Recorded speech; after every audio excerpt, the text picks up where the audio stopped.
trip to the finals, but he'll need a big night from All-Star Chet Holmgren, coming off his second straight double-double. Listen, the Thunder fans say it's a loud city, it's our city, and it's still our time. We have one game and one chance to advance to the NBA Finals. Spurs, Thunder, Game 7.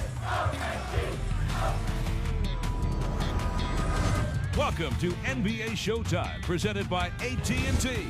Here's your host, Maria Taylor.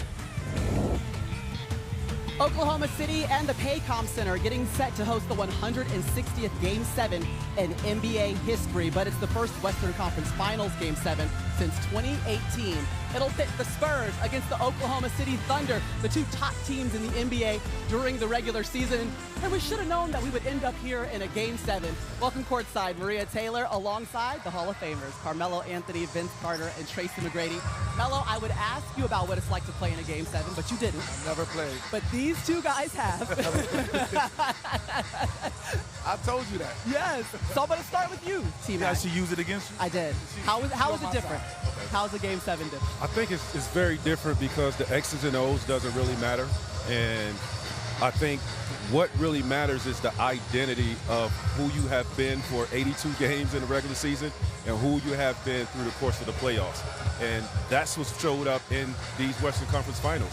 It's been when you play to your identity, you come out victorious. And that's what it is. It's just you have to do that for 48 minutes. It's grueling, it's tough, and it's a mental drain on you, but it's worth playing in. I played in 3 straight. What happened? Lost 3 straight. Okay, Vince played in 2. He lost both of them. But the experience, And I missed it. Right, the experience at the table, it mirrors the game. Okay, OKC, they have the experience. Melo, he's the Spurs. He doesn't. It's the Thunder's 3rd Game 7 over the last 2 playoffs, and OKC has plenty of experience winning in these spots. Okay, that is not the case for this very, very young Spurs team. Their only starter with Game 7 experience is De'Aaron Fox. We're going to hear from him with Ashley Shamity at Morning Shoot-Around. But first, here's Chet Holmgren, who scored 18 points in Game 7 of the NBA Finals just a year ago, and he's with Zora Stevenson. I asked you about Game 7 the other day, and you said at this point there's not a lot of changes. It's about leaving it all out there on the floor. Yeah. Why do you think this team is prepared for what's ahead tonight? I'd say a couple reasons. We do a really good job of trusting our prep. The coaches do a really good job of giving us what we need, and then we've seen situations like this before, so we have to go out there, trust everything that's prepared us to this point, gotten us here, and like I said, leave it all out there. Big one. I don't need to tell you that. So what do you feel ahead of a Game 7? Excitement. It's an honor to play in games of this magnitude, and I'd say the biggest thing is excitement. You got to be excited to play these. Where does smart aggression fall on the list of importance tonight? I'd say very important. You can't be aggressive but not smart, and you can't be smart and not aggressive. So, you need them both, and I feel like we have a good idea of how to accomplish that. Last one. I noticed when you walk into the arena, you've got your bag, and there's a basketball in that bag. Why? Because I'm a basketball player, and basketball is a pretty big part of my life, so I like to keep one with me. All right, De'Aaron, best 2 words in sports is Game 7. So what kind of Spurs team, what version needs to show up tonight to get it done? The one that's just physical and ready to execute. I think when we've been the aggressor, when we've been physical on both ends of the court, we've put ourselves in position to win. Without obviously giving away too much, you guys have now played this OKC team 11 times. What have you figured out about them that has been successful in the games you guys have won? Whenever we're playing them or any team, we focus more on ourselves. Obviously, there are specific coverages and things of that nature that goes into it, but whenever we're out there executing, doing the things that we do against whatever team it is, we give ourselves the best chance to win.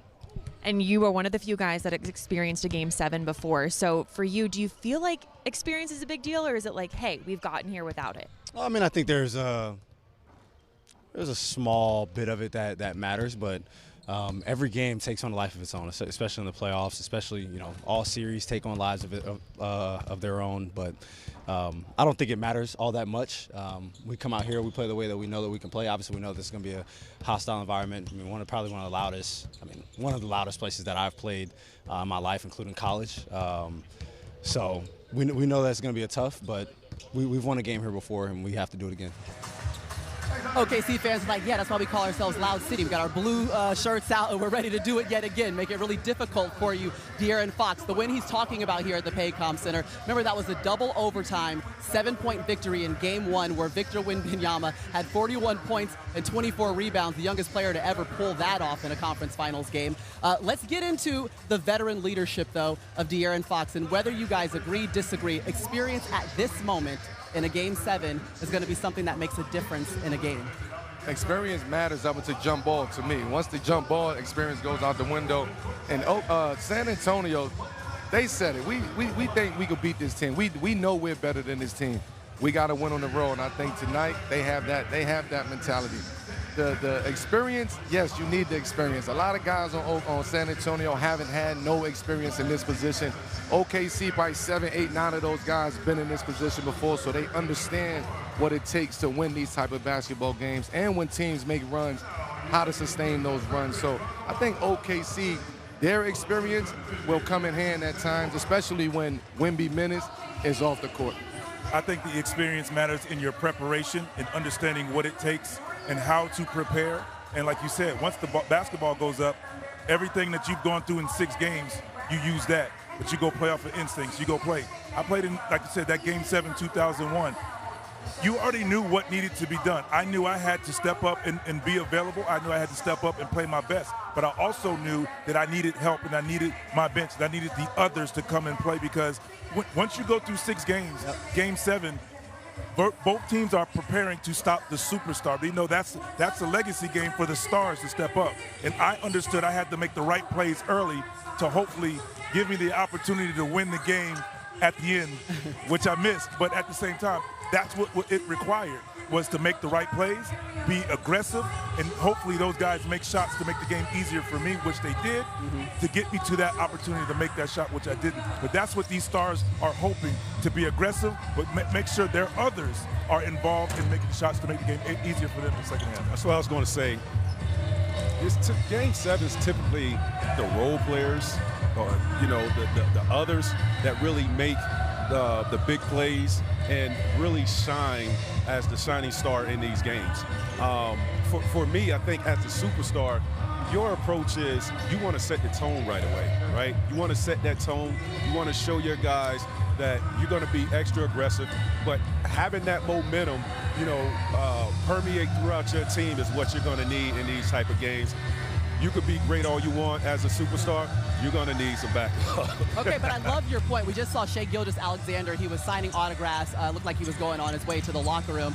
But he's coming off of his worst game of the series. His lowest scoring total of the season, just 15 points.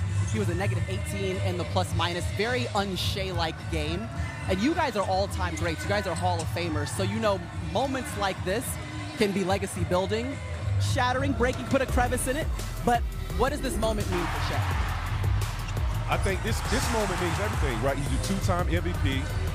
You are the reigning champion, can go and be a defending champion again, a 2-time champion. If, you know, you get through this series and then whatever happens in the next series, I don't want to, you know, write history right now, but I think he understands how important not just this game, but the rest of these playoffs for him, if he makes it through these Western Conference Finals and get into the finals, what that could do for his legacy. That could separate him from a lot of players, and we could have a different conversation about Shea. I want to watch Shea's body language today. We watch him early. We always watch the guys work out in pregame, but I want to watch him throughout the game, because they lost by 27 last game, and that just don't go away. That's lingering in the back of your mind. And San Antonio was coming here light-footed. They comfortable. They confident. That can be a scary situation. That can be a dangerous situation coming in here. So I want to pay attention to Shea's body language and just see, is Shea prepared, or is he still searching tonight? Because he's been searching a little bit throughout this series. Yeah, and listen, both of the stars have. Haven't we seen up and down games for both of them? But listen, whoever is the star that shines brighter seems to be that goes to the victor. Every single time Wemby has outscored Shea, his team has won, and vice versa. When they scored the same, it was in Game 3 and OKC won. but the star has to shine the brightest in this moment, and the question is whether or not Victor Wembanyama, at 22 years old, has the endurance to do it tonight. And I love what you said. Yes, can the stars shine bright, but I want to see when things aren't going well, how do you react? What else do you bring to the table? Like for Wemby, we talk about you're not making shots outside. Do you say enough is enough, let me get into the paint? If you say, you continue to make the right play until you get that opportunity to now be aggressive, because like we've said time and time again, you must lean on your young guys, particularly if, we've seen San Antonio double Shea, make him get off the ball. Well, if they know he's going to pass me, well, you have to trust that they make shots to get me to that fourth quarter where I'm the all-star, the superstar, MVP. Yeah, I'm the closer. That's what OKC tends to be. They're 9-0 after a loss in the postseason. That dates all the way back to last season, and they're 4-0 in Game 7s. We'll see if they can get a victory here tonight and move on to the NBA Finals. By the way, we have a player celebrating a birthday. We've been celebrating a lot of birthdays all May long, okay? But celebrating their birthday on the day, and they play a Game 7. They're a perfect 7-0 in NBA history. So that is the good news for Harrison Barnes. He turns 34 today. He's already celebrated a birthday with the Game 7 win. It was 10 years ago, 2016. He was a Warrior, and they got a win in the conference finals on that 24th birthday. The question is, can they do it again 10 years later? He's only 34? He's only 34. HB might be the key. That doesn't seem right. That can't be right.